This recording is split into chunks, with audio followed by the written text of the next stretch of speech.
আসসালামু আলাইকুম। এখন আমি সাদা গরুর মাংস রান্না করছি। এখানে 5 কেজি গরুর মাংস আছে। প্রথমে আমি এক কাপ পেঁয়াজ কুচি দিয়েছি, 2 চামচ ধনিয়ার ফাঁকি, 2 চামচ জিরার ফাঁকি, আদা রসুন পেস্ট দিয়েছি আধা কাপ, 1 কাপ তেল দিয়েছি, 1 কাপ টক দই দিয়েছি, আর দিয়েছি কাঁচামরিচের ব্লেন্ড করে রেখেছিলাম ওইটাই 1 কাপ।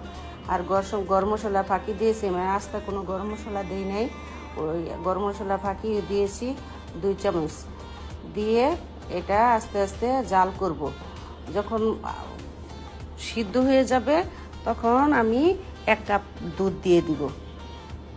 দুধ দিয়ে জাল করব। আবার এটা আস্তে আস্তে রান্না করতে হবে। মাংসটা একদম সম্পূর্ণ সাদা থাকবে, কোনো কালার থাকবে না। আমি হলুদ ব্যবহার করিনি, এখানে শুকনো মরিচও আমি ব্যবহার করিনি, লাল মরিচও ব্যবহার করিনি। আমি পুরোটাই সাদা থাকবে এর জন্য।